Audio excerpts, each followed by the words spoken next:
حملہ آور ہونے یا کسی کی تائید کرنے سے پہلے قرآنی اصول وَلَا يَجْرِمَنَّكُمْ شَنَآنُ قَوْمٍ عَلَىٰ أَلَّا تَعْدِلُوا اعْدِلُوا هُوَ أَقْرَبُ لِلتَّقْوَىٰ وَاتَّقُوا اللَّهَ إِنَّ اللَّهَ خَبِيرٌ بِمَا تَعْمَلُونَ ہمیشہ پیش نظر رہنا چاہیے، اور یہی سلفی منہج ہے۔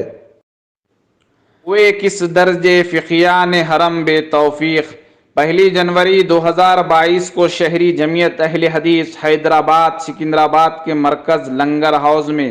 جو تشدد کا ناخوشگوار واقعہ پیش آیا وہ افسوسناک ہے، اور اس کی کوئی توجیہ نہیں کی جا سکتی، کیونکہ قانون کو ہاتھ میں لینا کسی کے لیے درست نہیں ہے۔ لیکن اس واقعے کے بعد سوشل میڈیا پر عالم دین کے دفاع کے نام پر جو طوفان بدتمیزی برپا کیا گیا، اور جس طرح بعض علماء دین اور نام نہاد دکاترہ و واعظین نے تصویر کا دوسرا رخ دیکھے بغیر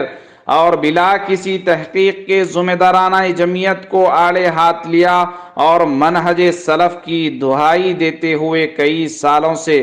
مولانا حسین احمد مدنی صاحب اور عاقلہ فردوس کے درمیان استوار غیر شرعی رشتہ و تعلق پر پردہ ڈال کر منہج سلف کی قبا کو جس بے دردی کے ساتھ تار کیا، وہ بھی کم افسوسناک و ناقابل توجیہ نہیں ہے۔ ان اصحاب جبا و دستار نے شعوری ناشعوری طور پر اپنے زور بیان و تقریر سے جماعتی ہی نہیں بلکہ غیر جماعتی حلقے میں بھی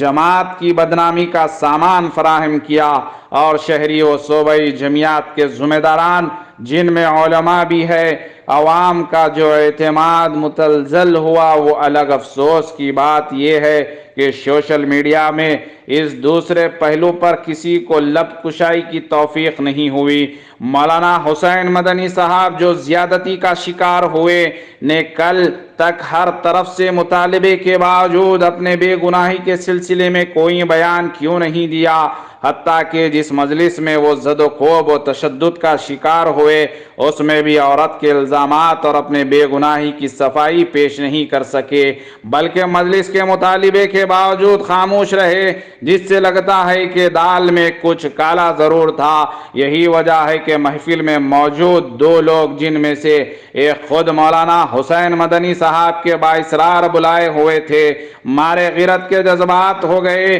اور مولانا کو زد و کوب کرنے لگے۔ آج مولانا حسین صاحب کا جو بیان آیا ہے وہ بھی گول مول ہے۔ اتنا بڑا واقعہ جس سے عرب و عجم کے علماء برادری کی بنیادیں ہل گئیں، اس کے سلسلے میں محض یہ جملہ محفل میں بیان کردہ زیادتیوں کے تعلق سے میں بری ہوں کہہ دینے سے الزامات کی صفائی ہو گئی۔ اس میں اس مبنیہ فاحشہ عورت کا تذکرہ کیوں نہیں ہوا؟ اس طرح مولانا حسین مدنی صاحب نے تھانے میں FIR درج کرائی تو اس میں بھی اس عورت کا تذکرہ کیوں نہیں کیا جس کے الزام لگانے کی وجہ سے ہی یہ ناخوشگوار واقعہ پیش آیا؟ آخر کچھ تو ہے جس کی پردے داری ہے۔ جب یہ بات پائے تحقیق تک پہنچ چکی ہے، وہ عورت کسی نہ کسی طرح تقریباً 3 سالوں سے مولانا حسین مدنی صاحب کے قابل اعتراض تعلقات میں تھی، تو پھر کیوں ان مولوی صاحبان کو یہ توفیق نہیں ہوئی کہ ان معتبر عالم دین سے دریافت کرتے کہ حضرت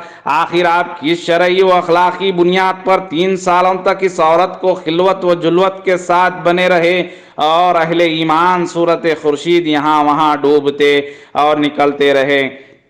خواہ موٹر کار اور جامع فردوس کی آفس ہی میں صحیح، ہمارے مولوی حضرات دھڑلے سے اس موقع پر واقع عفق کا حوالہ دے رہے ہیں اور چیخ چیخ کر اپنی فقاہت اور علمیت کا ڈھنڈورا پیٹ رہے ہیں۔ کیا ان کو نہیں معلوم کہ سیدہ طاہرہ رضی اللہ عنہا پر الزام مونڈنے والے غیر تھے، صاحب معاملہ نہیں تھے، جبکہ یہاں صاحبہ معاملہ ہی اللہ تعالیٰ کو گواہ بنا کر بیان دے رہی ہے کہ اس کے ساتھ مولانا نے بار بار چھیڑ خوانی کی اور فحش کاری کے لیے معتد بار کوشش کی۔ حد تو یہ ہے کہ مولانا حسین مدنی صاحب کے غماش کی ایک حیدرآبادی مولوی صاحب جو اسی طرح کے کیس میں جیل کی ہوا کھا کر آ چکے ہیں۔ مولانا حسین مدنی صاحب کے خالص شرعی اور عالمانہ کارنامے، یعنی اس عورت کو تن تنہا کار میں بٹھا کر اس کے رشتے کے لیے ہوٹل لے جانے کی توجیہ پیش کر دی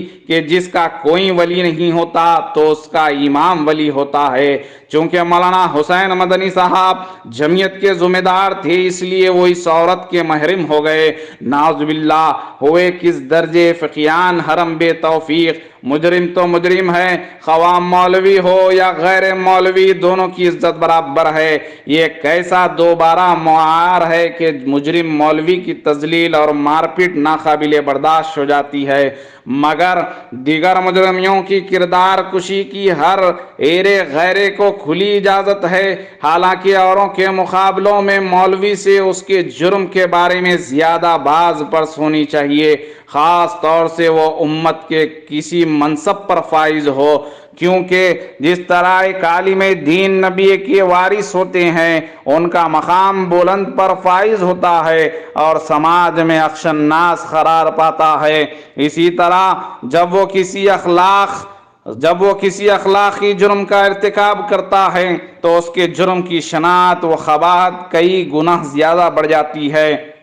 اس کا مطلب یہ ہرگز نہیں کہ کسی کے جرم کی سزا ہر کوئی دیتا اور سوشل میڈیا پر اشتہارات کرتا، پھر قانون کو ہاتھ میں لینا بھی جرم ہے۔ السلام علیکم ورحمۃ